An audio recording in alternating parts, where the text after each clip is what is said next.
Well, welcome here to St. Anselm College in Manchester. Nick Anastas, Steve Beals, and Roger Brown here with you, live on the field for the New England Gridiron Development and the New Hampshire Showcase here, football's finest. Looking to attract the eye of some of the coaches in the region, perhaps, and settle in on an NCAA future. Roger, this is obviously an assembly of the best talent, really statewide, regardless of division, a little bit of a who's developing stars, so to speak, but overall it's about kids getting better, right? And maybe showcasing their abilities to some potential NCAA coaching staffs. Exactly, Nick. I would say there's two things happening here today at least. You know, the kids are here getting better. You know, summer camps are a big thing in high school football. You can't just rest all summer. You got to improve. So if you come here, I mean, you've seen the coaches that are here. Jimmy Lozon's here, Nick Hammond from Goffstown. Trevor Knight's working with quarterbacks, the old UNH coach. I should say former. I shouldn't say old. And the second thing, and what the event really is about, is showcasing their skills in front of college coaches. There were, I think, 27 colleges registered to attend today. 5 Division I's, you know, UNH. Most of them are at FCS level, Southern Connecticut State, Merrimack, what have you. A lot of Division II and Division III schools, and I think those are the ones, that's the bread and butter of this event, because that's where most of these kids can play in college. So we do 3 hours of, you know, skills and drills and some one-on-ones, and afterwards I encourage the kids to speak with the college coaches, because that interaction is really where the value in this event is. You can email a coach your film all you want. You know, grab one of these coaches today. They'll tell you they want to see these kids, you know, in person. And, you know, if you have a short conversation with a player, I think it helps in the recruiting process if they are interested in you. So some of these kids, you know, are just getting on the map. And, you know, maybe these coaches are just making note of them. They may be younger kids or kids they want to follow up with later. You know, other ones I think, you know, are might receive offers today. But, you know, I don't promise anything here, but, you know, I do know there's a couple of kids that possibly could leave here with, you know, Division I offers today. What's the genesis of this whole thing? How did this thing start? When did it start, Roger? Kind of fill us in, if you can, of how we got to where we are today as far as the camp is concerned. Well, I started it, I don't know the exact year. This is probably year number 10, you know, right around there, Steve, maybe a little more. And, you know, I used to do this for a living. I was a recruiting writer for ESPN, so I would travel to these events all over the Northeast. And, you know, I'm heavily involved with football here in New Hampshire, and I said, why not? We need to have something here, right? Again, I wasn't thinking Michigan, Notre Dame, UCLA, but, you know, these NE10 schools like St. A's, you know, even Plymouth State, all the Division IIs and IIIs in the Northeast, you know, I had one school tell me early on that they had stopped recruiting New Hampshire because there just wasn't anything here to see, you know, and the coaches, right. Some are great, you know, helpful in recruiting. Some, you know, they don't see it as part of their job or they're not familiar with what's needed. So I just thought this filled a void. You know, I'd like to get more Vermont and Maine kids, because I think they're in a situation similar to New Hampshire. Mm-hmm. Now, we do have some Connecticut's and Mass here today, and that's fine, you know, no problem with that. But the northern New England states, you know, that's basically what this is for. Well, I looked at the roster, and it is primarily New Hampshire kids. So yeah. There's a good thing going on with that as well, because it gives them an opportunity. But that's interesting that you're looking potentially to broaden out. But you did lead into something when you talked about the Michigans and the Division I teams. Let's talk about college football and what it does for young men or young athletes playing this game in Division II and in Division III. That still, you have a lot of coaches from those divisions as well here. What sort of advantage do these young men get by coming here who are looking to play at that level? Again, I invite, it's not just about the big $50,000, $200,000 scholarship or whatever, you know. Right, and I invite every Division II and III school in New England, and then I go a little beyond. You know, I mean, I'm trying to be realistic. I'm not sending emails to California. Right. And I know some kids, or all kids really, you know, they have the dream of going D1. But I think part of the issue is they don't realize how good football is at the Division II level and even the Division III level. Yep. How competitive it is. So, it's helpful to them. I tell them, listen, if it's a school you don't really know much about, or maybe you're not even interested in it right now, and the coach is interested in you, you owe it to yourself to go talk to him, give him your information, find out more about the school. And I'll give you a quick story. Years ago, we had a player who his sights were set on Holy Cross, and Coach Chesney was the coach at Assumption then, I believe, and was interested in this. Good player. program, Right, football program, right, absolutely. Right. Player was kind of standoffish towards him. Coach, only interested in Holy Cross. Mm-hmm. Kind of blew him off. Well, a couple months later, who's the coach at Holy Cross? There you go. Coach Chesney. People move. Right. And they talk, like these kickers that are here right now. If you don't need a kicker, maybe, but you're here and you watch them, and you're from Plymouth State, maybe you got a buddy, hey, I saw his kicker, at St. A's. Mm-hmm. You may want to check him out. Right. So, it's just they get exposure, they get looked at, and, I encourage the kids at the end. You'll see they'll talk to the coaches. I ask them, I tell them to find out if the schools are interested in you. Just ask them straight out. Can I play at UNH, or should I move on, or whatever, prove you wrong? Find out about financial aid and find out about, your potential major. Those are the three things I advise them, to find out. And then they can exchange information and go from there, Valuable. Speaking again with Director Roger Brown here at the New England Gridiron Development Camp at St. A's, live here from Grapponi Stadium. Break it down a little bit, Roger. What are some of the activities here we're going to see throughout the morning here? Well, the first hour, was basically testing. It was kind of like the NFL Combine. Where they're doing the shuttle run and 40-yard dash. And we had some advanced equipment here today from a company in Hampton. I could go into that, but that's stuff that, high-level stuff that big colleges and pros are using, revamp. You guys can maybe want to talk to them. It's very cool stuff. But then they'll do positional drills, which they're doing now, and they'll do some one-on-ones and 7-on-7s later today. It's really a little bit of everything, and it's 3 hours long. So the one benefit of this particular camp, I think, is I limit it to 100 kids. So a lot of these, there's 300 kids, Good correspondence. 400 kids, and I had one of the coaches tell me today, I don't even know why kids go to some of these, ones with so many kids, because you're not getting as many reps. And unless you're very, very good, you're kind of getting lost in the shuffle maybe, right? There's 300 kids. Roger Brown's not going to stand out, where maybe you can catch somebody's eye a little easier here. So that's my, thoughts on that. One of the things let's kind of bridge the athletics with the academics now, and what this camp like this can do for a young athlete. So let's just say that he's interested in going to a NESDAQ school. He's a bright kid, got opportunities. He's got a lot of competition of other young people he's competing against. Is something like this going to give them an edge, do you think? I would think, I'm kind of a loaded question, to be able to differentiate themselves with something else they bring to the table to play Division III football, for example. I would think so. I think it's an advantage. Of course, you got to get it done in the classroom. Right? Absolutely. That's almost the first question a lot of these coaches ask. What are your grades?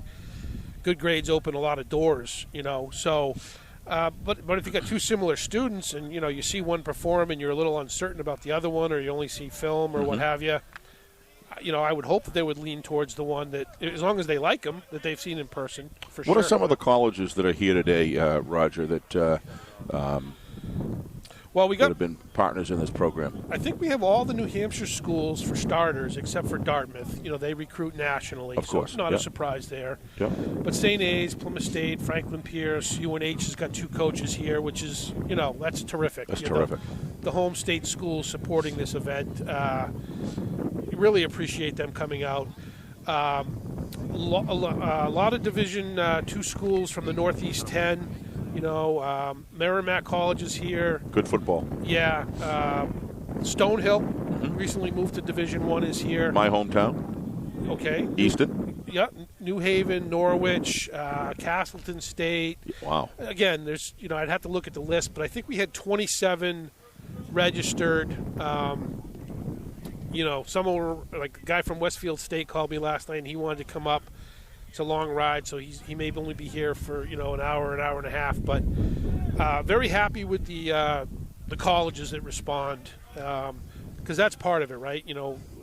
Performing in front of these guys, and you want to have as many as you can. And Syracuse came one year, believe it or not. So, and it's a pretty diverse age group, seems like, as well. Primarily, I guess, juniors becoming seniors, but there's kids, I think, as young as 14 here, correct? We have one gentleman who's going into 9th grade, and I'm familiar with him. And typically, I probably would have shied away from having him register, but just because I know who he is and he's just a football junkie, permitted him to come today, which I think is terrific. But yeah, most of the coaches are looking at kids who are going to be seniors next year. The Division Ones like to get a good grasp on the players that are going to be juniors next year. They recruit a little differently, but the 2s and 3s seem to be after the kids that are graduating next season. There's even 2 postgraduates here, guys going to prep school that are still looking to create some opportunities for themselves. So yeah, it's mostly juniors and seniors, but even if you're a sophomore, you get here, you get on somebody's radar, they follow up with you. It can help anybody. We're going to be kind of spreading. I'm going to go to another camera and try to go to the other side of the field.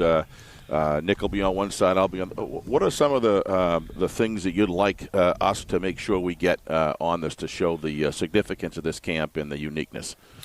I just think, Steve, we've got to impress on the kids. This is what you have to do in New Hampshire. Like, we're not Texas. I get it, but the kids in Texas know how to market themselves. They know what they have to do to play in college or to get an opportunity. I'm not saying it's a scholarship. It may just be a roster spot. But this is infrastructure. In order to do that, Texas has already got that built in. That's why it's so important what you're doing here. Right, and they just got to know that this is valuable. I don't charge them a lot. If you look at the price here, it's $99 for like 3 months, and then it's a little extra at the end because the shirts cost me more and what have you. But I mean, you can come here for $100, and some of these are $300-400. So, just gotta. I guess the kids just have to understand that it is valuable if you do want to play in college and you realistically have a chance to play in college. And I think even some of the coaches, I've had coaches come here, high school coaches from New Hampshire, never knew anything like this existed. Right.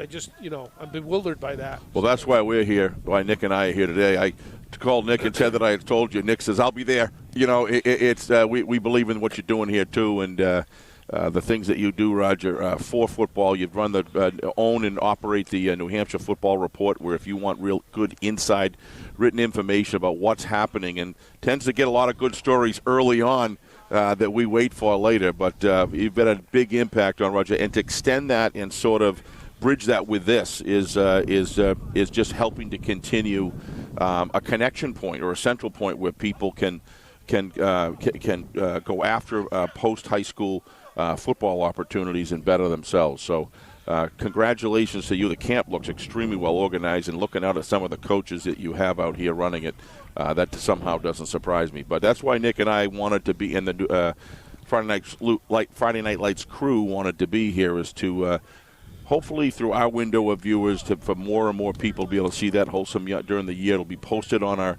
YouTube site. We're going live right now, but we really expect this to be something, hey, maybe somebody sees it on there and will help grow some interest over the time, because it's just extremely well organized.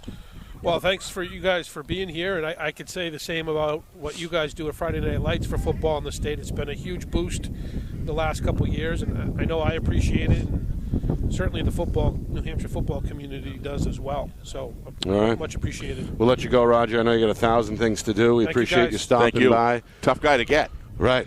All right. Stay tuned. We'll see if we can talk to some of the players here in a moment. But in the meantime, enjoy the sights and the sounds of the camp.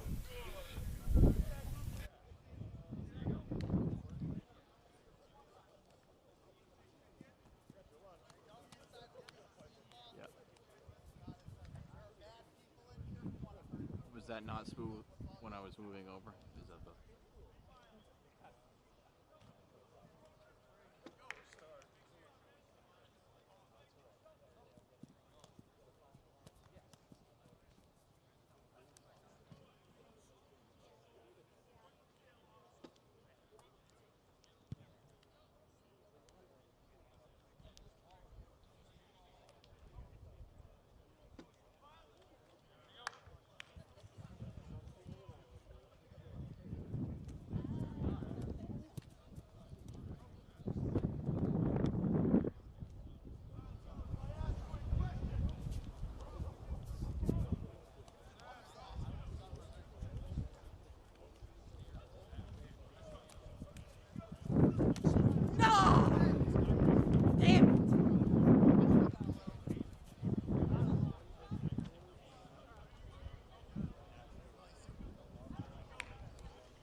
Number 7. Do you have the roster there, man?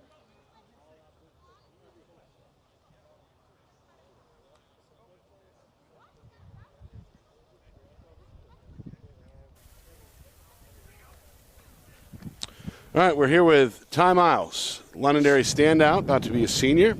Ty, welcome aboard.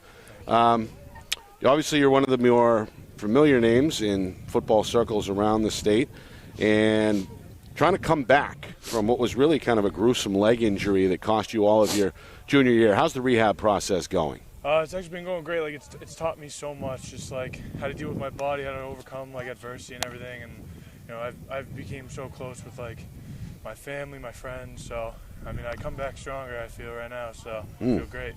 Looks like you're moving around pretty well, right? Yeah, thank you. Yeah. How close are you to potentially playing without restrictions? I mean, right now I'm full go. It's just kind of like making sure I'm like I'm focused on right now. Like camps are a great thing and like college and everything, but I want to focus on my senior year with my team, my coaches, and like my town. So I'm trying to stay healthy for all that, and then we'll focus on the college thing. Let's pull that mic up about an inch just so we can hear you a little bit better. That's better. Steve, go ahead. Hey, Tiles, as you know, Friday Night Lights is a big fan of Ty Miles. Nick and I have enjoyed talking about you on air, watching develop, and you know, it's so difficult as a sophomore to have such an impact. You were able to do that, and you know, if you're going to have an injury, the time to have it was in time that you still can rehab and come back into this senior year. One of the things I noticed on the sidelines is how unselfish you were, quite frankly. You were absolutely out there as a fan, walking around in crutches, no sitting on back on the bench. You're out there with your players. Talk about that experience. You kind of touched on it. You were talking about how this really taught you a lot. It was very evident that you were in a real battle, you know, to keep in balance what's right for the team versus what Tyle's going through personally. Kind of shed a little light on that. I mean, like the big thing like we focus on preseason is just like we start off as like strangers almost, like new age groups coming in and everything, and like we spend the whole summer kind of building that brotherhood, that family, and I kind of took that for granted. Like I was kind of like Coach Lozon preaches on that so much, and we all just kind of like pushed it aside. Like yeah, like Coach, everyone says that. This injury was like, I felt alone at first. Like I was like, oh my God, oh no. Like I kind of just pushed everything onto me, and I felt bad for my teammates. And then, like they just like they picked me up and kind of brought me with them, and I was so grateful for that. And I almost like I wanted to be with them every second I could. Right, and, right. Like on the sideline, like Coach always preached to me like you're on the sideline, but you're still on the team. So like I just tried to help the younger guys that were in the game in my spot kind of grow and I don't know, just keep the energy up. Well said. Offense, defense, you're a one-man gang on both sides of the ball. What really impressed me was your technical capabilities. I mean, God gave you a great frame and great strength and a lot of qualities, but your technical capabilities just impressed me. How you get low man all the time is amazing to me with a guy your size against your opponents, and you do it. But offense or defense, you play well at both positions. What are you looking at? Either one? Does it matter? I mean, right now I'm getting recruited for college at offense. Yep. But, you know, both sides are great. Both sides have their perks, so it doesn't really matter to me. Doesn't really matter. Yeah, you just want to get out there and play. Oh, yeah. Some people. Obviously, the team approach, your team is going to be on that short list of Division I contenders yet again with Coach Lozon and the Lancers. Have you added anything, you think, to your game? Are we going to see anything different as a senior than maybe we saw in the past? You're going to see a lot more speed from me. Like, in the past, I was kind of just like, I thought too much almost. And, like, Lozon told me this year, just kind of let loose and fly around and find the ball. So hopefully this year you find more of me just, like, all around the ball at all times. Unleashed. Absolutely. You know this question is going to be asked. Describe to us what's gone on so far with the college scene. You know, who's made your offers, if you don't mind saying, where other places you're looking and hope to talk to as well. Any thoughts on that? So like the past couple of weeks, the past couple of months in school, like college has been coming in and out, and my offers right now, I just got one from UNH today, and then my two others are from UNH. Whoa. Say that again? I just got one from UNH. Yeah, don't flop over that, Ty. My gosh. Congratulations. Congratulations, man. That is unbelievable. That's fantastic. And what other schools are looking to recruit Ty? Right now I'm keeping in touch with like Holy Cross. Wow. Got a couple other like Villanova, Pitt, BC, UConn. Wow. List is great. Like the love and support from all these colleges is just like unreal. Tremendous. That's tremendous. Yeah, we all take pride in that with you, so you know. Absolutely. Yeah. We wish you well. I'm sure we'll talk again at some point during the season. So I want that congratulations. uniform out in the field so I can have. You give me lots of opportunities for color to help to assist Nick when he's calling the game. So, I'm so appreciate it. for you guys. yeah, Thank and you. you got a great coach and a great system over there. So to play in. So best of luck to you. Thank you. All right. You guys. And again, it's Ty Miles of Londonderry. We'll keep the interviews rolling here on Friday Night Lights, New Hampshire, live from Grapponi Stadium here at St. Anselm, the New England Gridiron Development. With offers coming in. Thank you.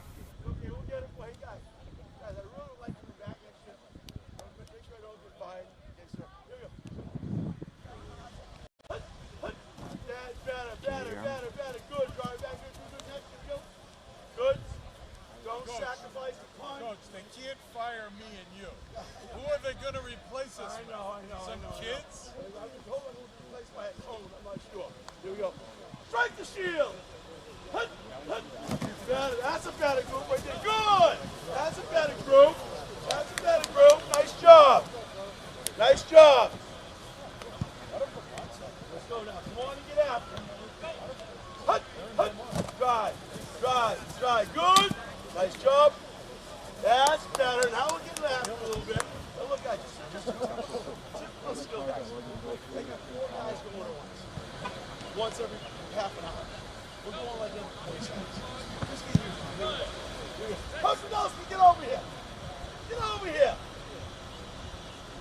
To the oldest, the best defensive line coach in the East Coast, right there, Tom Podolsky from Bates College. And Salem, New Hampshire guy. Salem, New Hampshire, coach's office rock. Here we go. Come off the ball. Salem, Blue Devils. Drive. Better. Slow it down. Good.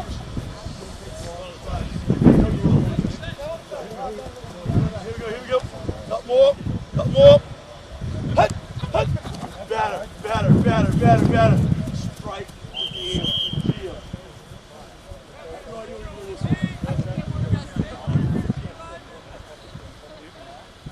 All right. Hey, you can drop those bags over here if you're staying for defense. If you're not staying for D-line, just go wherever you go.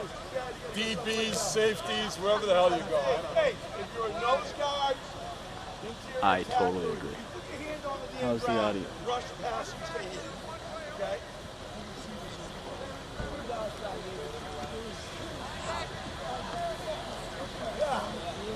Coach Gardette, are you still with me?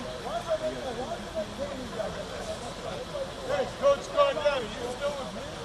You still with me? Ciani's got you now. Here we go. All right, here we go. This is going to be the D-line. Too much work. If you're supposed to be someplace else, raise your hand. No? Okay, good. So I'm taking this thing over.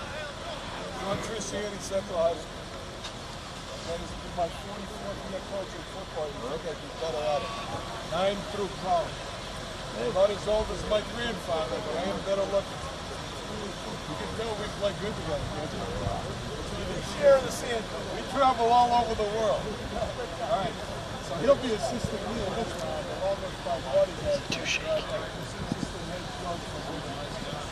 right. So I got a list of shit here. All right. I'm talking, you're not. Everybody cool? Let's go. All right. So we're going to start with this. I think, and I always say this in camp, the right way of doing things is the way your coach tells you to. With me. So a lot of the stuff I'm telling you may be different than what you're getting. The right way is going to be what your coach tells you. Miss Miles. He's a good one. The right way is going to be what your coach tells you. Fits in with your system. Okay? A lot of right ways to do it. Everywhere you go, you're going to have a... Come in the middle. Yeah, we're fine. All right, we're live here with Jimmy Lozon, longtime head coach of the Londonderry Lancers, also one of the directors here of the camp. How's it going so far, Coach? Good. You know, a little chilly for me anyways, but it's probably I just got it from Florida 3 weeks ago, so it's real chilly. it's probably good for them. Last year it was like 95 degrees, and you know, we've had to break up into a million water breaks and stuff, and they were dying, but so it's probably good for them. Freezing for me, though. You've seen this thing really grow, right? Year in and year out. What kind of growth are we talking about? Well, Coach Stank's the one who started it here in New Hampshire before he had taken off. So Roger and myself kind of took it over after and just tried to just add some different things to it, promote it as best we can. Roger's been great in growing it.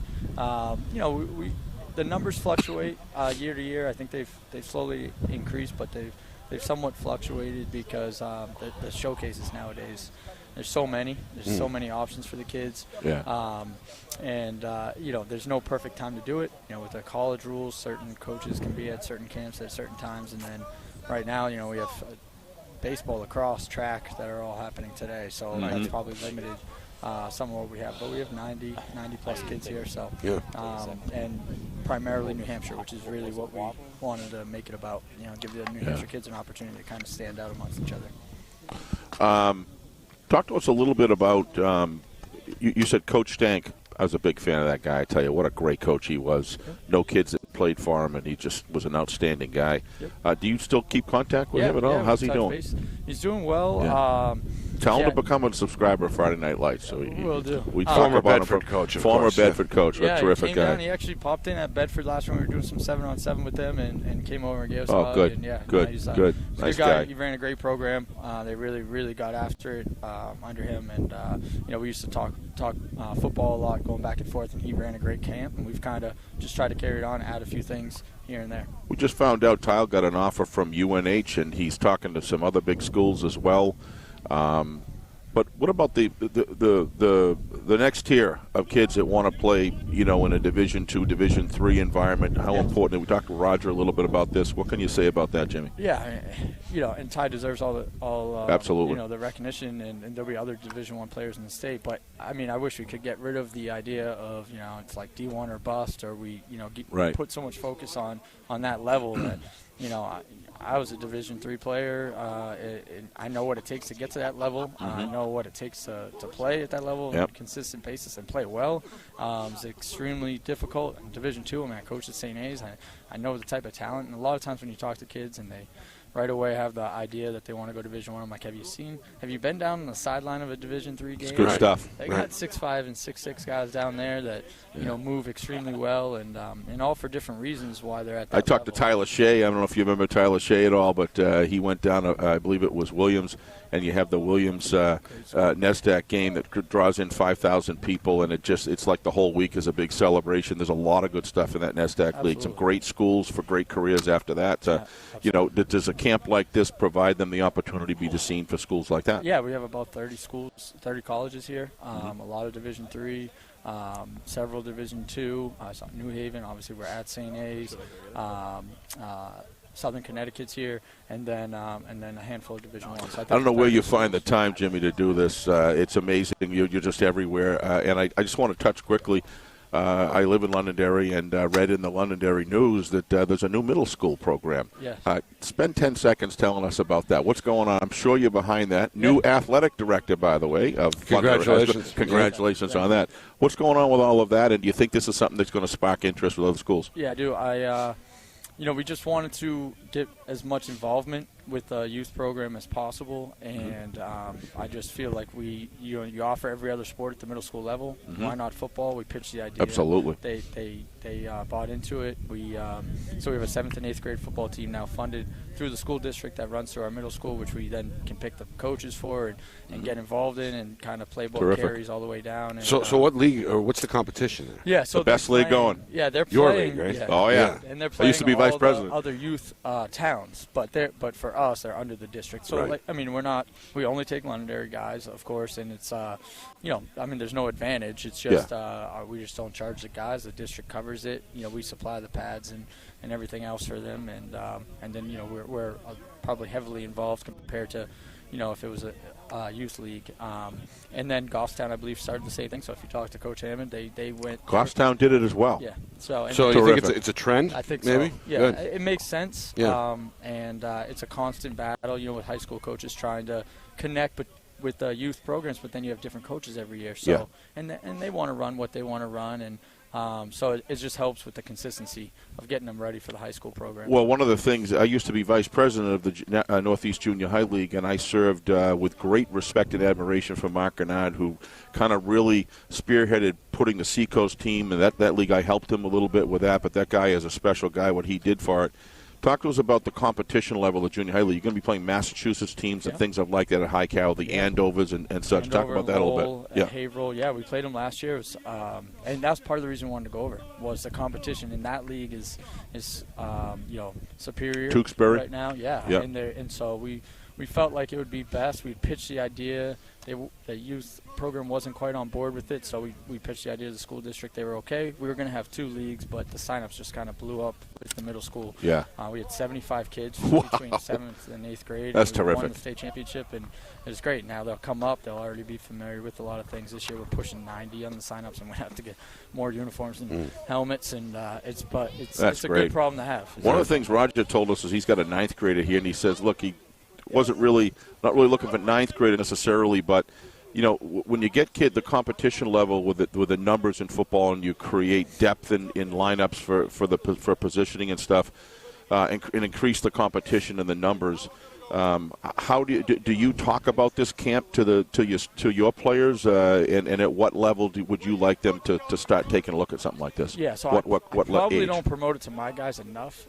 But I don't want to because I'm so involved. Like I don't want them to feel like they have to. They have to, yeah. So I just put a bunch of showcases and ideas out there for them to go to, and a handful do. But from a younger guy's standpoint, I mean, I feel like it's just good for them to open their eyes if they're a freshman or a sophomore with high aspirations. It's good, and then and they see what's out here for the junior senior level. But we're not against it, but definitely primarily want to make it. Definitely worth the time of the college coaches. So a lot of guys that are on the cusp of heading to college. Yep.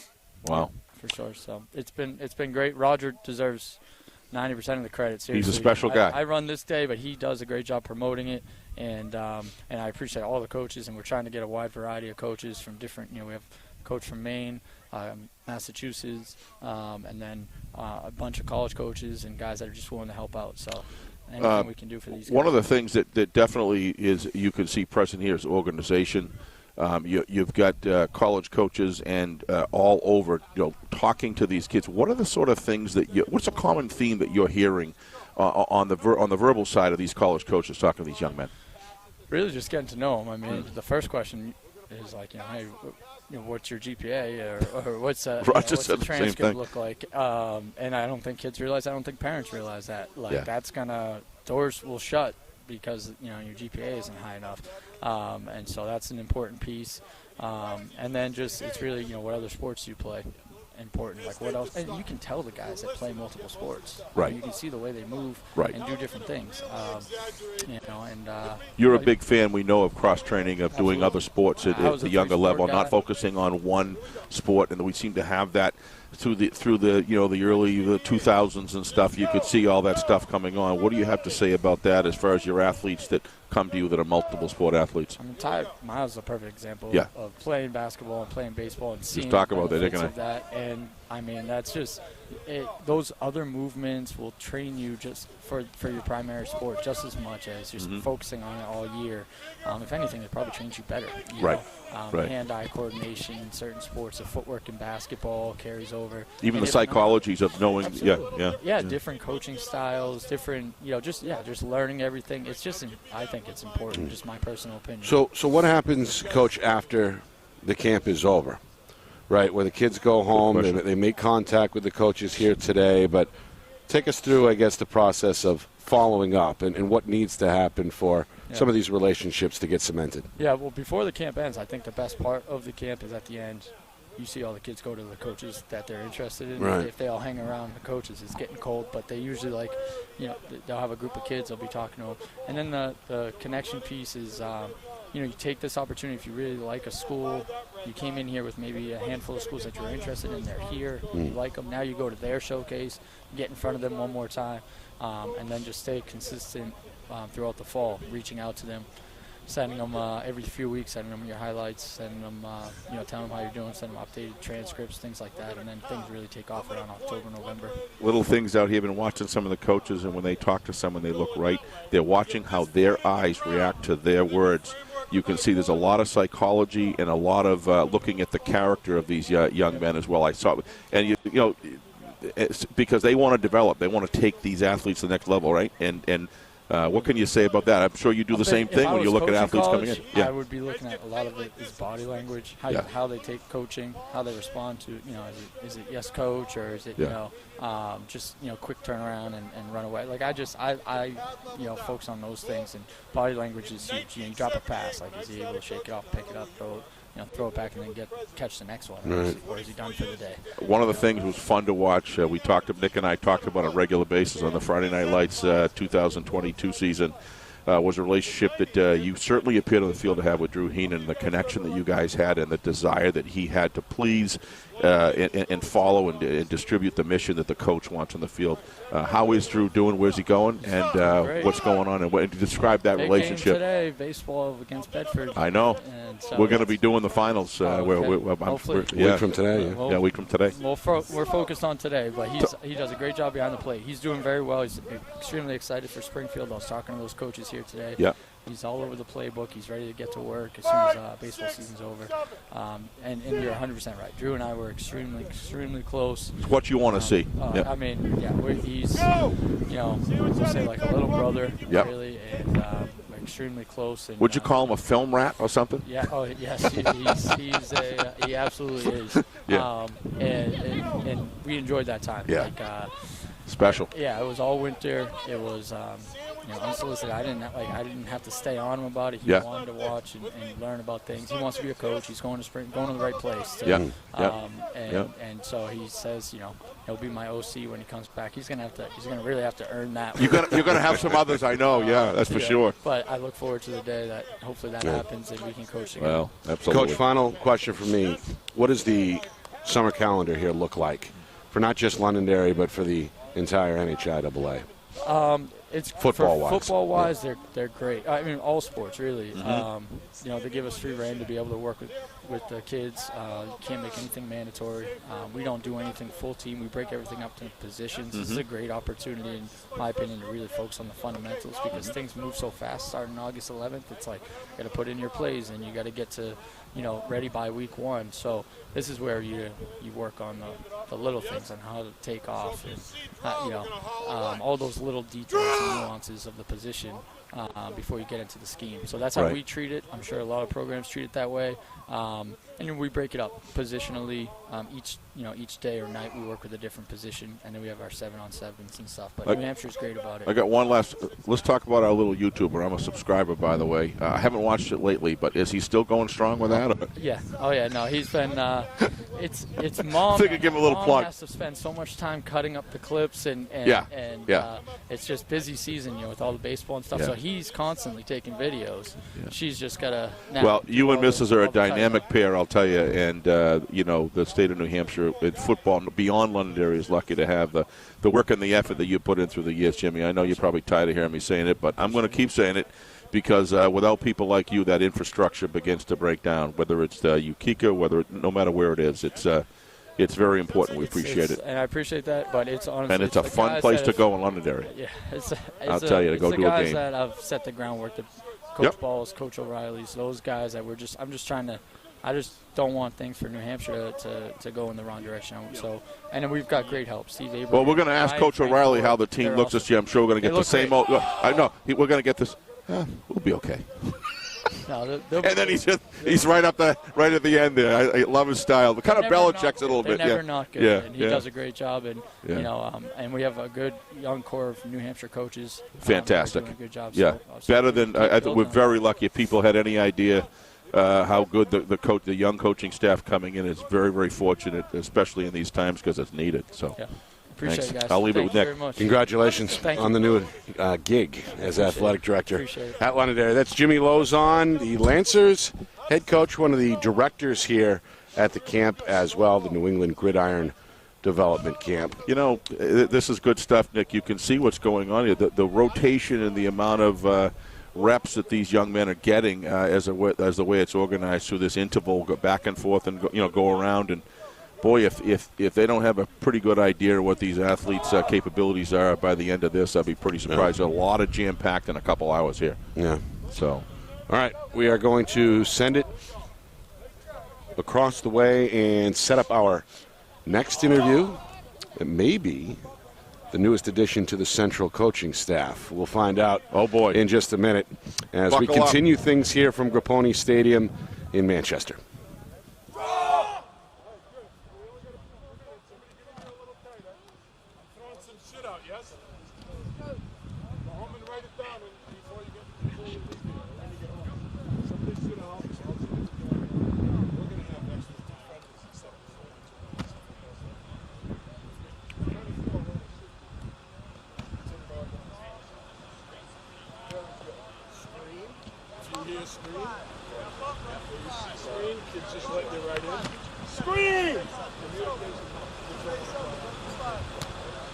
What did I tell you in school? Shut up.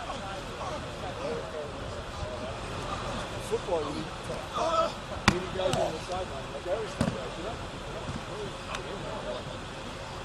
You're part of the team. Kid throws the ball and we're in defense. Ready to break down before you get there. Ready to break down before you get there. Good. Wrap up. Come on, Maddie. Come on, Maddie. Open up. Yeah, Maddie. Let's go. Everybody grab it down. The king grab it down. We're going to hold him tight again.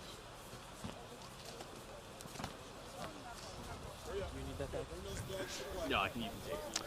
All right, our next guest is Mike Hicks, the founder of Revamp. Yes, sir. Some of the cutting-edge, I guess, equipment and technology here that's being used at the camp. Tell us a little bit about what you guys do. Yeah, so we own a performance center in Hampton. We train kind of the entire athlete, right? So the body, the mind, the spirit. Primary focus is on training mental skills and then brain training. So we do a lot of cognitive development for our athletes. We do strength training, speed training, nutrition guidance, student athlete development, the whole 9 yards. What does the cognitive part look like? Yeah, so the cognitive stuff is interesting. It's kind of a newer training modality. It trickles down from the professional levels to the collegiate levels, and now we're trying to bring it to the high school and middle school levels. And what we do is we train things like decision making, processing, hand-eye coordination, reaction. I could use a little of that. It's helpful for really any individuals. It's actually interestingly enough. It even helps, those that have degenerative brain, issues and things like that. Wow. It can help with things like dementia. We even train things like memory. But really, truly, the goal here is to try to, again, kind of help our athletes in all capacities. And the focus then, again, is on the brain, right? So if you're training the body, you're training the muscles, you got to train the brain like a muscle as well. Yeah.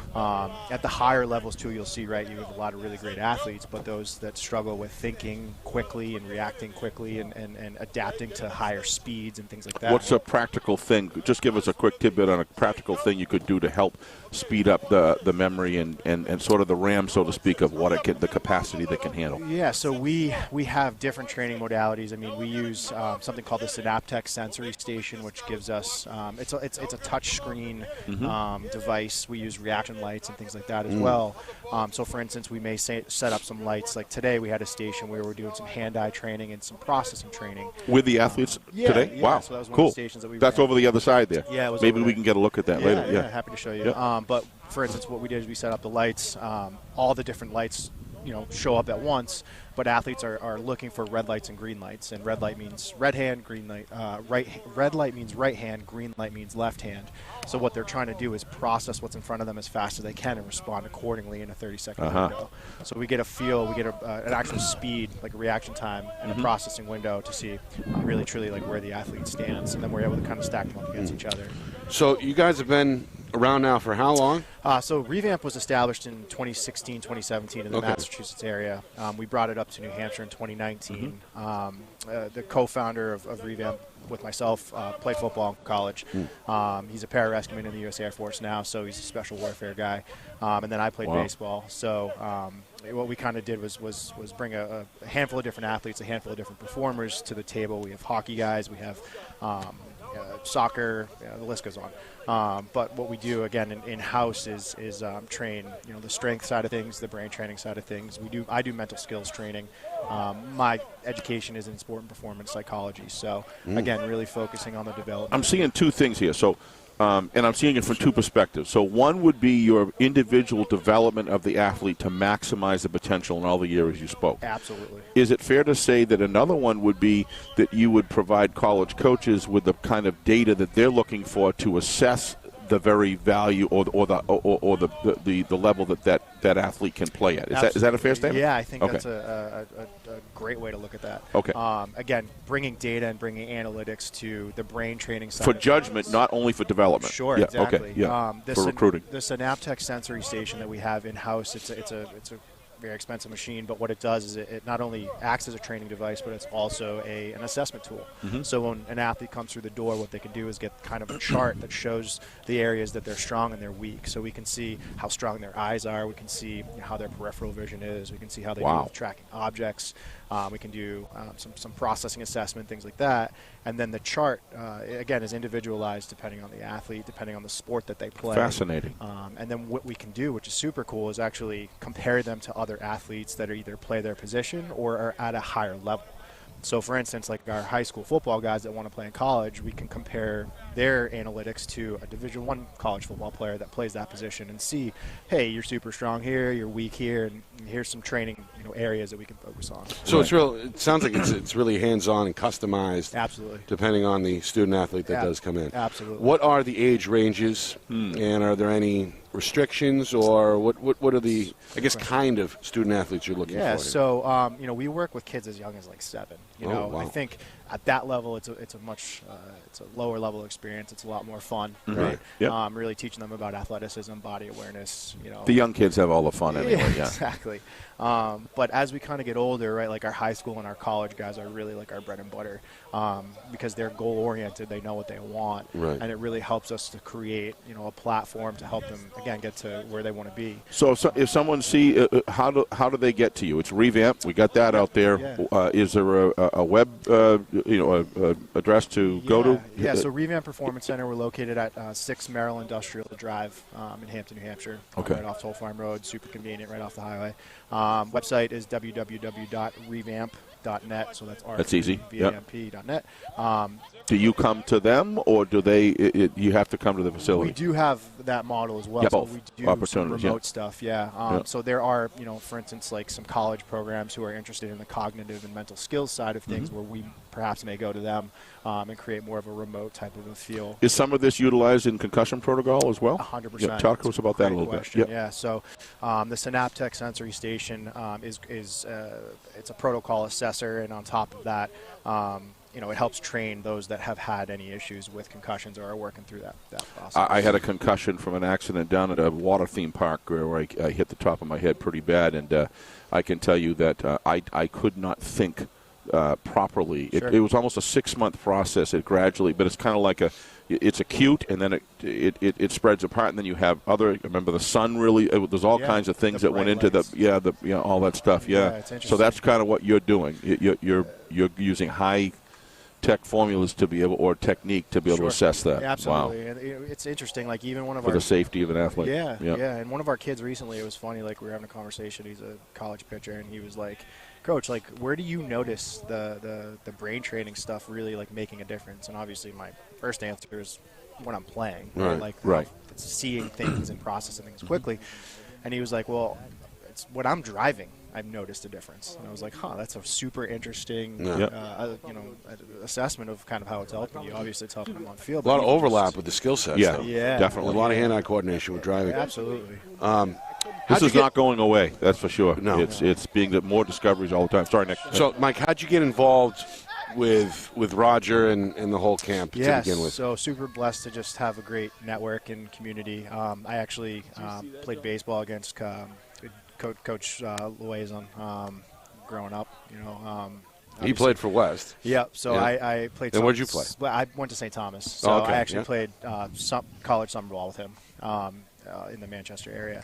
But that was a long time ago. We stayed in touch a little bit here and there, and obviously I've kind of followed his journey with Londonderry and the great things that he's doing over there.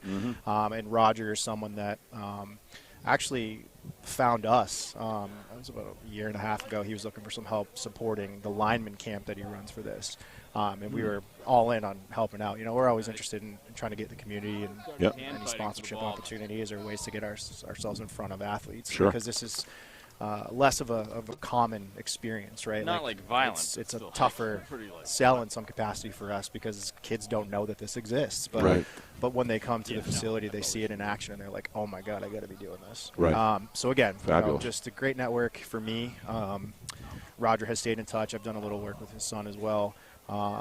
But again, it's kind of just being immersed in the community and really wanting to make a difference for the local athletes and bring a new level of training to their experience. Outstanding. Memory care for older folks and maximizing the capability of concentration and decision making and quick decision making in athletics can not only make you better, but it can also make it safer. 100%. So applaud what you're doing here. Yeah. I'll leave it with Nick. Yeah. Appreciate you dropping by, Mike. Thank you so Thank much. you. Nick. Appreciate Thank it. you, Mike. Thank Nice you. meeting Thank you. guys. All right. And again, as that's well. Mike Hicks of Revamp here, one of the guys helping out at the camp. All right, more interviews in just a moment here on Friday Night Lights, New Hampshire. Perfect time.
That was too fast.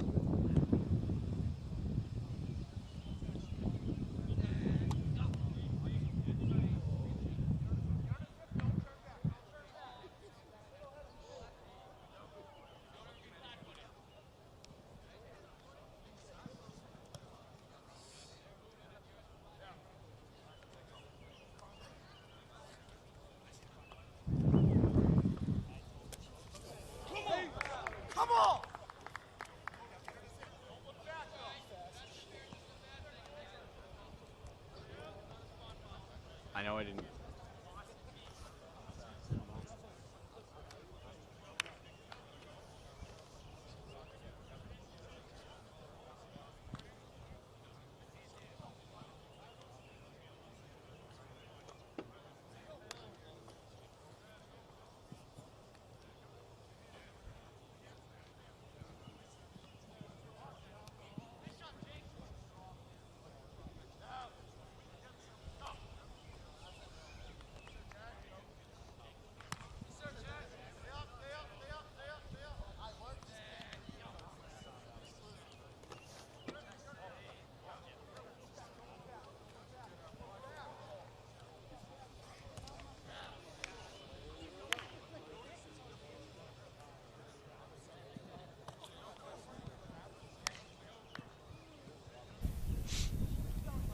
All right, time to get some more coaching perspective here with Coach Cameron.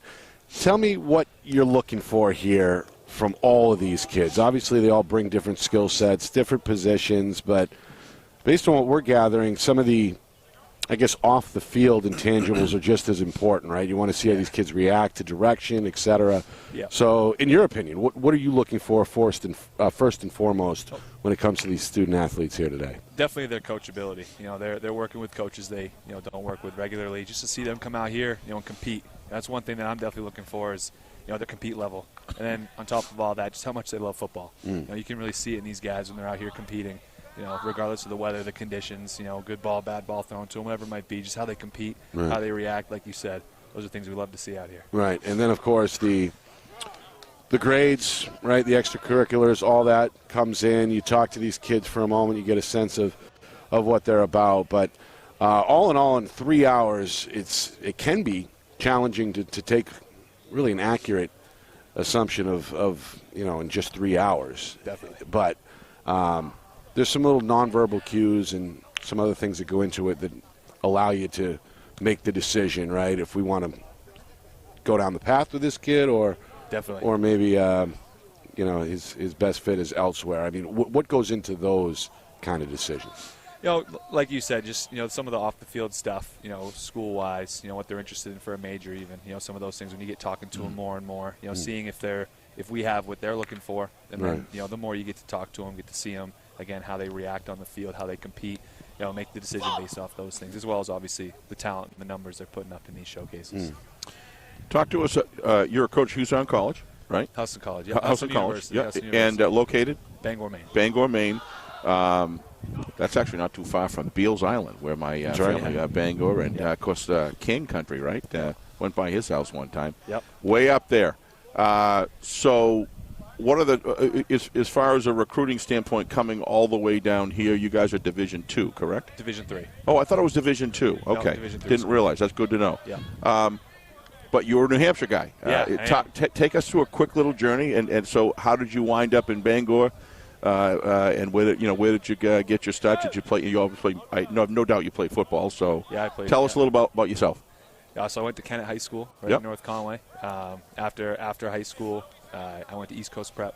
Then took a year off actually, and then during that year off, I was working for somebody building houses, and our former head coach Gabby Price and our current head coach Nat Clark, and actually our old quarterback Corey Brandon have been reaching out to me about coming back to college and going to school, and I made that decision. It was a couple days before classes started in January for spring semester. I took a chance, never visited the school, just went up there and fell in love. It was home as soon as I got there. There's something special about Husson as a school. The people around, and then obviously with football, had a good career with football. I played left tackle on the offensive line, and just graduated in December of 21. Those who protect the quarterback, the chips are rising as far as the value, right? That left side, yeah, definitely. How'd you like that? I loved it. What was your favorite play? Did you like to go out and nail cornerbacks, or did you like to crack down on a line, or just so we had a play on a run play? I mean, yeah, Maryland 46 drive was the play in the playbook, and it was essentially duo for us. So we pound the rock. Love the run game. I love the the technicalities of the pass game too. Yep, but, absolutely. 3rd and 1, bump and grind time. We love that as well. On the absolutely. Line. Now, the other side of the coin that sometimes gets overlooked is that sometimes you're in a position to pitch the college to the kid, of course, and not necessarily the other way around. A lot of people think, okay, the kid has to come down here and sell themselves, but sometimes it's the school that needs to do the selling. So how do you approach that part of the recruiting process? We just have a lot of great things that we offer. From an academic standpoint, we're very well known for our health sciences and our college of business. So students who are looking for that as an avenue, what they want to study in, we like to talk about those things. And from an athletic standpoint, we have a winning culture there at Husson. A lot of our sports teams, not just football, they're very successful in their conferences, winning conference championships year in and year out. So, I think that's a big thing to be said just about our entire athletic department itself. To come join a competitive and a winning culture, at the college level, it really kind of raises the bar, raises the standard for, how the entire program is ran at Husson. And then, of course, you're an ex-player, so that definitely would helps. give you a leg up, I'd I imagine. can give a perspective from not only a coach's standpoint, but a player's standpoint, especially, like you said, being a recent graduate. So. What is the some of the other teams? So for our viewers out there that you guys play, what division? What name some other colleges? Yeah, so we're in the CCC, the Commonwealth Coast. So we play schools like Endicott, Curry, Western New England. Nice. Formerly Salve Regina, they just left. UNE and Nichols College. They're in our conference. Yep. Yeah. Good local schedule, but yet. Yeah, you get out there and get abroad. Yeah, that's good stuff. And then Maine Maritime is going to join the conference when it's up to the varsity. They're starting their program back up, which is great. Yeah, another college team in Maine competing. Yeah. So give me an idea of the process here. Obviously, the camp will conclude here within the hour. You'll speak to some of the student athletes, and then everybody kind of goes their separate ways. But what happens in the following weeks, following months here this summer as this thing, the whole process kind of heats up? Just reach out to the guys, that we met with, today and get them up to campus for a visit. Try to get them up for a visit, whether it's, an official visit or a game day visit. We offer game day visits. If anybody's interested, reaching out to their recruiting coach, we always try to pitch that, get them up there and experience a game day. Right. Just get them on campus to really get that feeling of, like I mentioned earlier, how special Husson is of a place. Right. Do you guys venture out and go look at other high school games, or is it just pretty much all film, or do you guys get an opportunity to go out and target some certain talent that you're looking for? Yeah, we spend a few weeks on the road, in the off season, visiting the schools. Being in Bangor, Maine, we try to get to some local games in Maine. It's just tough when we're traveling or stuff to get like I recruit the state of New Hampshire, so getting down to New Hampshire is not always easy. But I get down here, in the off season for a couple weeks, do some school visits, meet with the guys that we're really interested in, and like I said, then we try to get them to come up to us as well and visit the campus. I have one last quick question before I turn it back to Nick. So I really like Nick's question there. You see a candidate, and you say, I want that player. Yeah. This is the player I want from an academic standpoint, from attention, from capabilities, etc. What do you do after the camp? Do you try to continue to stay in contact? Do you try to develop an email conversation back and continue? How does that work? When you really see, the guy the left tackle that you want. Right. Yeah, just try to maintain conversation with them. Let them know that we want them. Have them feel wanted. Again, get them up to campus for a visit. So they can meet the rest of the staff. Not just me here today at this camp. And just maintain conversation. Twitter is really big nowadays with recruiting, so find them on Twitter, text them, email them, whatever it takes, just to stay in contact with them and really let them know that we're interested in them. Hound them. Definitely. Appreciate it, Coach. Yeah, of course. Thank you. Guys. Good Nice luck with everything Coach. as Best well. of luck to you. Appreciate it. That's Coach Thank Cameron of Husson University up in Bangor. Man, all right, quick break, and then they're coming fast and furious here in just a moment. Right back to Grapponi Stadium at St. Anselm. It's the New England Gridiron Development Camp.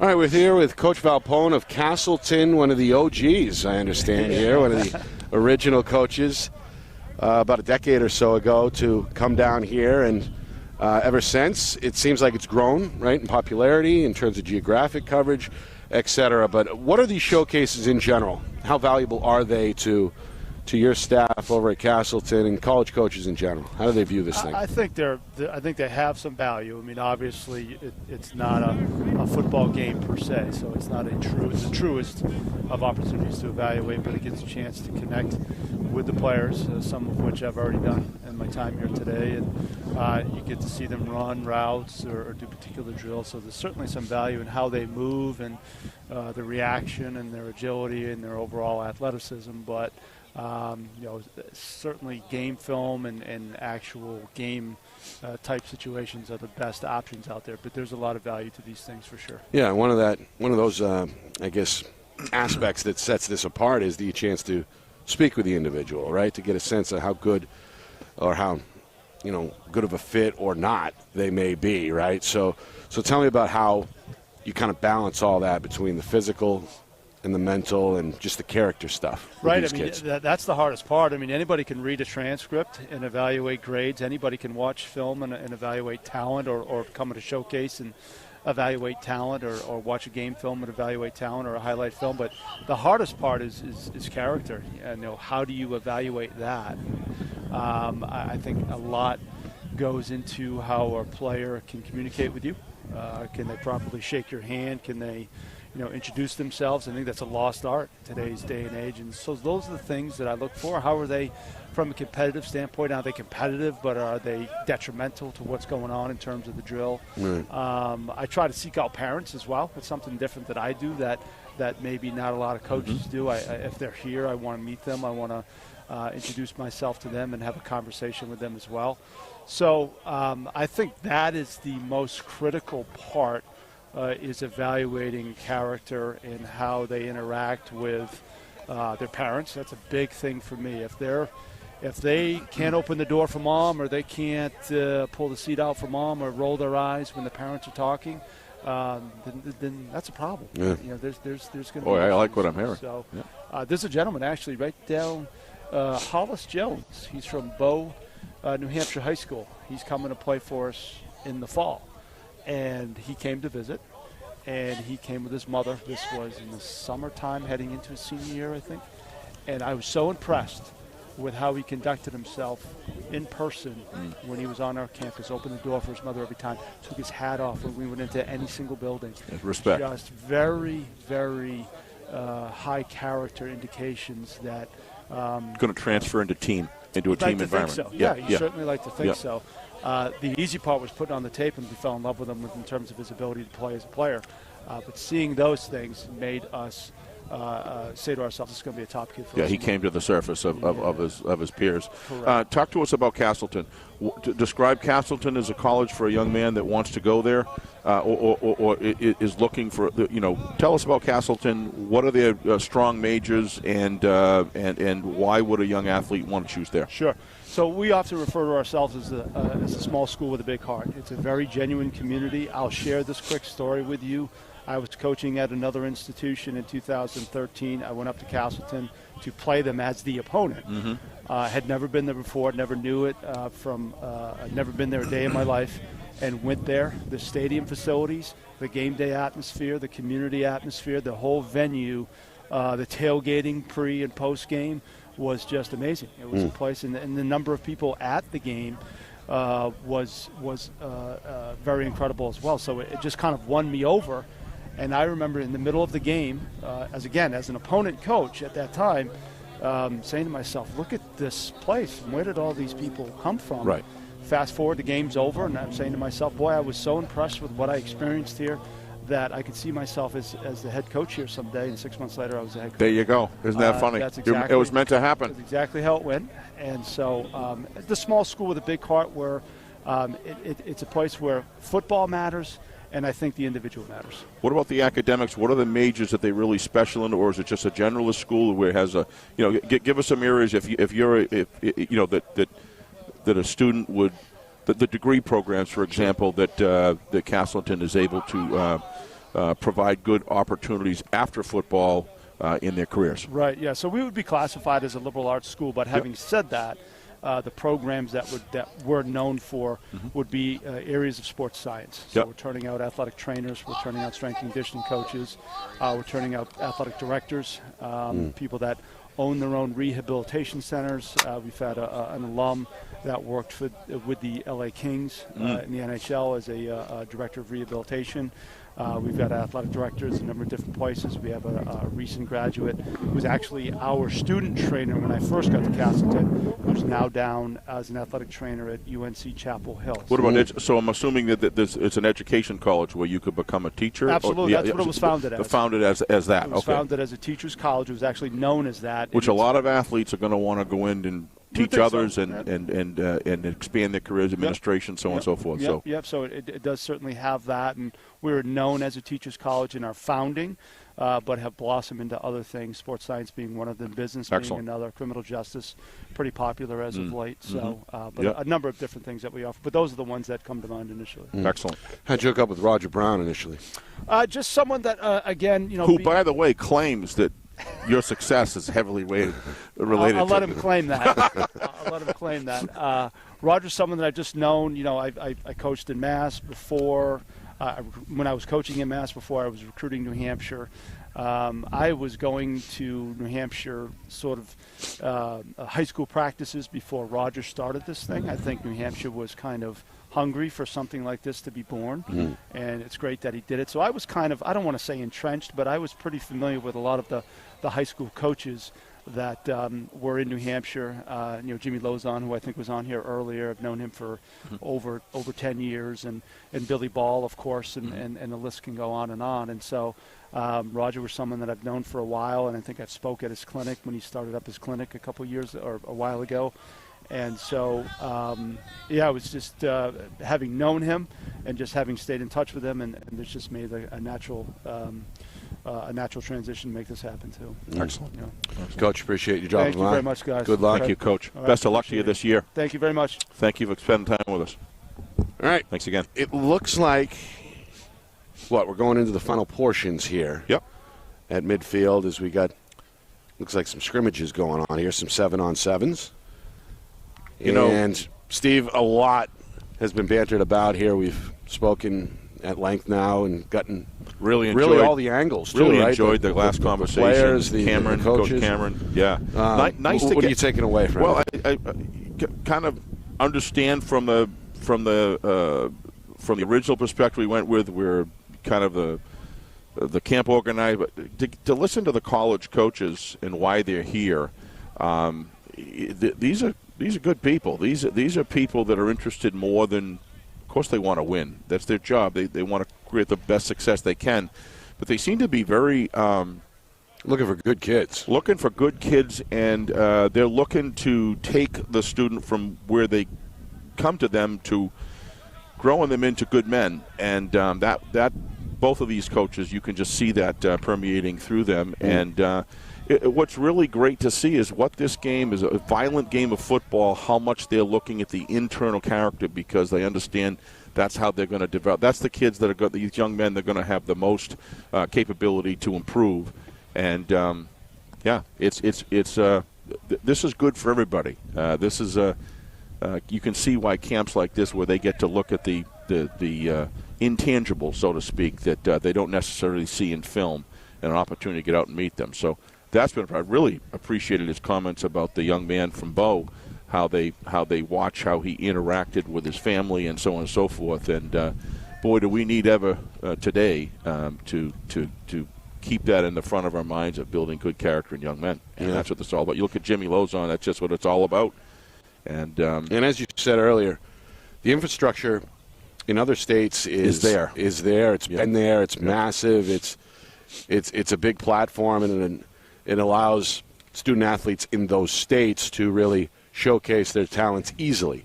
And now, absolutely, with the advent here of this camp, it's been gaining more prestige seemingly by the year over the last 9 or 10 years, and it's important. Again, not just for kids who are trying to get their name, get their brand, so to speak, out in the public area, but these schools as well. Some of these schools are not as well known. Some of the Division 3s, I've learned Division some things 2s, today right? already. Yeah, and it's an opportunity for them as well to raise their profile a bit. Yeah, and I think what very unique with the camp director and Roger Brown was involved in the recruiting business, so he has an understanding of the internal components that go into it. So when he relates to other college coaches, he's been there, done that.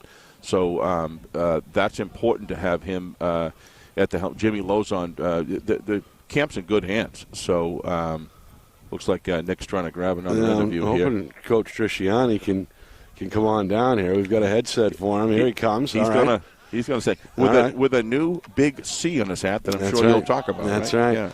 So, but it's been good stuff so far. Yeah, excellent stuff as usual.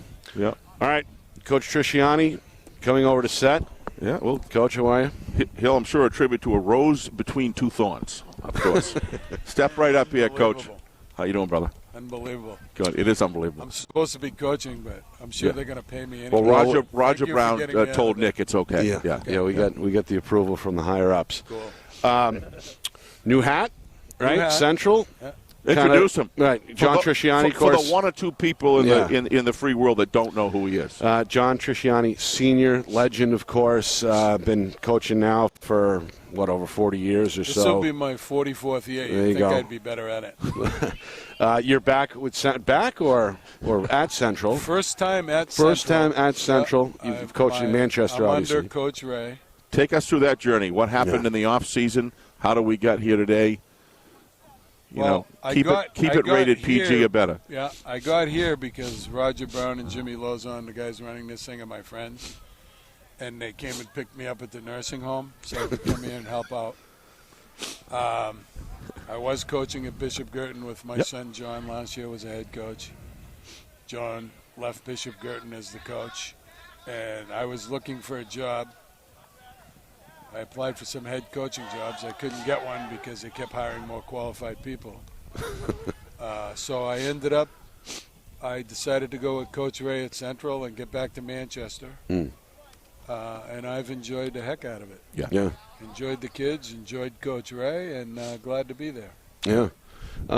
Tell me a little bit about the state of the, Central team here. They've had their ups and downs. Obviously, they were king of the mountain for a long time. Then the numbers kind of dipped a little bit, but it seems like Coach Ray has kind of put those fires out and kept the program strong. What is the state of the Central Little Green right now in 2023? From what I'm told, because I wasn't there, but I've seen a lot of the film, things are progressing. The numbers have rebounded since COVID, where everybody had some struggles in these high schools. We're getting a good turnout in the weight room. We have a good number of kids in the lower classes. We expect a lot of freshmen to come in. So I think we're heading in a good direction, as does Coach Ray. These camps, right, Coach? I mean, you've been teaching, or this game really, teaching is the right word, for a long time, right? You said you started with the Vikings, right, coaching 9, 10-year-olds. You obviously were very familiar with this field here on the staff of St. Anselm for over 13 years as well. So you've seen a little bit of everything in between. How important are these camps for the players, kids, and colleges that attend them? I think this camp in particular is good because they get a little testing round, go through all the testing, three-cone drill, L drill, 40-yard dashes, tested in vertical, common combine type test. Then they get some individuals, so the skill kids get a lot of 7-on-7 after they do their wide receiver, DB, linebacker drills. The O-line is still working O-line over here. We had a little D-line round. So this is kind of unique to some of these things where there's actually quite a bit of individual work. And then you get enough college coaches here, as you can see, where kids are seen, people look at them, all their jerseys are numbered so they can figure out who's who. They have a list of all the campers. So the college coaches get a good look. Kids get a mixture of testing plus some individual work. And then, there's a ton of camps around. And you can spend a lot of money. It can be very expensive for a family in the summer. And probably the most important thing that I like to tell guys, and I've been telling them for a long time, is the right way of doing things is what your coach tells you when you get to your high school team in August, because it fits up with your scheme, your offense and your defense. A lot of times kids will go to these camps and they get the special soup du jour flavor of the week. And they think that they're at a college or some special technique they're learning, and their high school coach is wrong. And mom and dad come home and say, Coach Jones at CB College said Coach Smith at junior high school, they're wrong. Well, no. There's a lot of right ways of doing things. And the number one right way is what your coach tells you in August, because it fits up with his scheme. Right.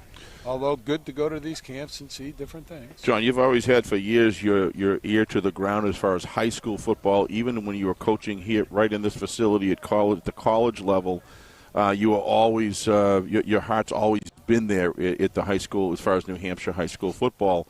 Where is that state right now? Like you were briefly discussing about what COVID did to it. Where is it statewide right now, and do you think it's progressing? What are your thoughts on that? I think New Hampshire football is in good shape. Like when I was coaching at the local college, I would always tell people, people talk about New Jersey, Ohio. We'd have kids from all over the country. Always a lot of good football players out of New Hampshire. Mm-hmm. The kids out of New Hampshire are as good as kids out of Mass, anywhere around here, New Jersey. Football may be a little different, maybe a little more put into it, maybe a little more important, more people in the stands at certain places in the country.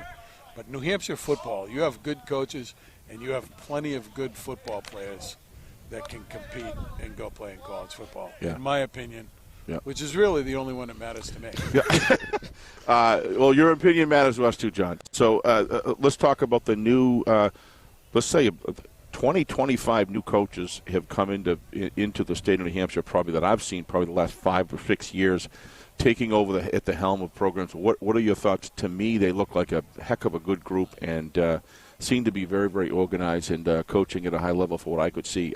What are your thoughts on that, and where does it stand as far as the head coaching guild that are, let's just say, under 40, 45 years old at this point? Yeah, certainly seeing a lot of young, especially like the head coaches. Yeah. And we all know who they are. Yes.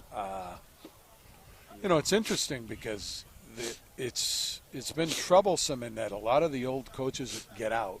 A lot of them get out early. So I don't think you're going to see the 25, 30-year coaches anymore. Yeah. I don't. Yeah.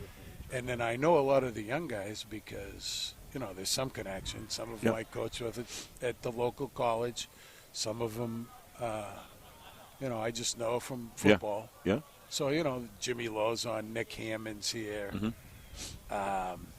The young head coaches. I don't know who else is here that's young. I mean, Steve Abraham's young compared to me. Yep. Salem, he's here. Yeah. But, you have that wave where they're coming in. These guys are committed, and they're doing a really good job, mixing in with the older guys like Billy Ball and Brian O'Reilly, who are still pretty much better than most people in America, just even though they've coached for 100 years apiece. Right. Yeah. No, these guys are good. Yeah, absolutely. They all have good staffs. Yeah. But like you said, it's starting to get a nice little young wave of coaches coming in, Yeah. which is important because there aren't enough guys coming into coaching. It's my belief that a lot of teachers don't want to coach because their job is tough enough. Yeah. And for a little stipend, their job can go in a bad direction. Correct. Dealing with the modern troubles that coaches deal with in 2023. Yeah. So it's good. I think New Hampshire's in a good place, but we still need to be going out and trying to recruit and bring in young coaches because let's go all back. these old guys are going to leave at some point. At some point, and hopefully there'll be some attrition to come in and fill in. But I want to take you to you're one of our people that have been on both ends of that as far as you knew what it was like to come to a camp like this, to a recruiting camp, and look for athletes as a positional coach on the defensive line at the college level. Describe what John Trisciani Sr. comes in. You walk into a camp. What were the things that you were looking? What are the attributes? What are the natures, whether they be physical, spiritual, or mental? What are the things you're looking for in an athlete? That's a great question. To me, if I was walking into one of these places, and I used to go to a lot of them, and it's kind of hard to tell, especially with no pads or even helmets and shoulder pads. It's not football until they're in real pads and banging. But I think a big thing becomes, I don't care about the testing and the time. I was never at Notre Dame or USC or UCLA, although I almost thought Chip Kelly would bring me there one of those years. Well, he probably thought of it. But, the biggest thing to me is, how do they follow directions in the drills? You might have heard us over here. Most important thing, how do you follow direction? Can you look at someone when they're talking to you? Mm-hmm. Can you shake hands and look at them? And do you move? I think those are the important things. And then the college coaches have their own role, and it becomes very important if you're the college coach. What do you do with that kid between the time he's an 18-year-old boy and a 22-year-old man? Right. So you can end up with high school kids that weren't really all that good. Now they start maturing, and they start turning into men. They play one position. You're not playing offense and defense. Right. You have a coach that coaches you year-round. You have spring football. You have a strength coach who can lift you around and get serious. Academic requirements all guys, coming in. Sure. So guys will progress a lot in the college. So number one to me was just that. Can you look at somebody in the eye and talk to them? Can you shake hands with them? Can you move? Yeah.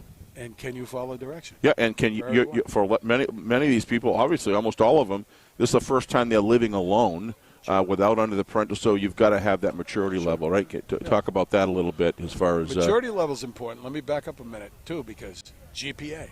What's your transcript? Right. Your transcript opens the doors. Yeah. So the higher your GPA is, the more doors open. Which all these kids hear this from their parents, but of course they think their parents, like you're a father in most cases. So you're really smart until your kid's like 12 or 13. Then you come stupid from like 13 to 20. Yeah. Then you get smart again. Right. Well, when I talk to kids, I just tell them the same thing their parents were telling them, except they're hearing it from some old bald guy. Yeah. Instead of their parents, but it's really all the same thing that everybody's parents tell them in most cases. Yeah. GPA opens the doors. Now, what was the last question before I bumped myself back? No. What are the about as far as living alone for the first time? Do you look at kids that are going to be able to handle themselves living alone? Do you look at, say, hey, is this somebody that I would assume that would be the case because for a lot of guys, this is the first time are they going to be able to handle it? Are they going to stay focused on their academic studies and sports and be able to handle that without all the other distractions? I mean, I would assume you'd look into the personalities the best you can of an athlete through interviews and things. Yeah. Okay, I think we're going to have to go. We're running low on battery power, Good talk. Coach. Well, thanks for letting me in. Appreciate it, Coach. I think that was John As Barrett. usual. You got me out of coaching. Thanks, buddy. All right, more in a moment here from the New England Gridiron Development Camp.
All right, back with Roger Brown here, closing thoughts.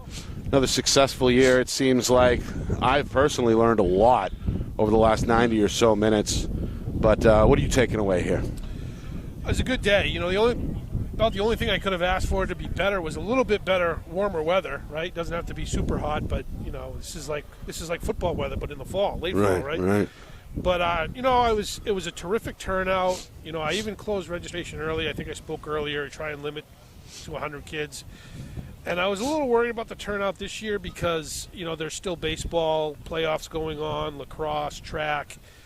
But you can't just pick your dates, right? The NCAA has special times when coaches can come. So you kind of, you got to do it when you can do it. Right.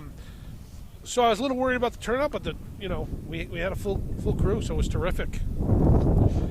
A lot of focus from these athletes, a lot of individual attention. That I think one of the things about this camp that I see that's better than other camps I've seen, just no matter what the sport, a lot of individual attention going on, a lot of discussions with coaches, kind of going off one-on-one and then going back to the drills and stuff. So this is just such a tremendous facility to do anything in. It's a great venue, Roger. Yeah, you know? and I really should thank St. A's and Yes. Rob Foreman, who helps us every year, gives us everything we need, makes it very easy. So tons of thanks to them because this is a great location, fantastic facility.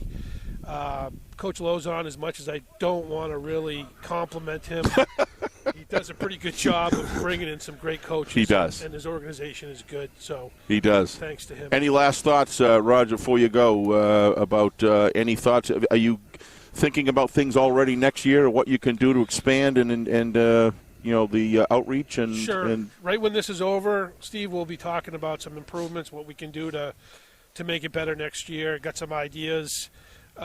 Just keep building. Ideally, in my perfect world, we do 2 of these on the same day. We probably have 100 kids in the morning and maybe right. Do a morning and session. afternoon. Yeah.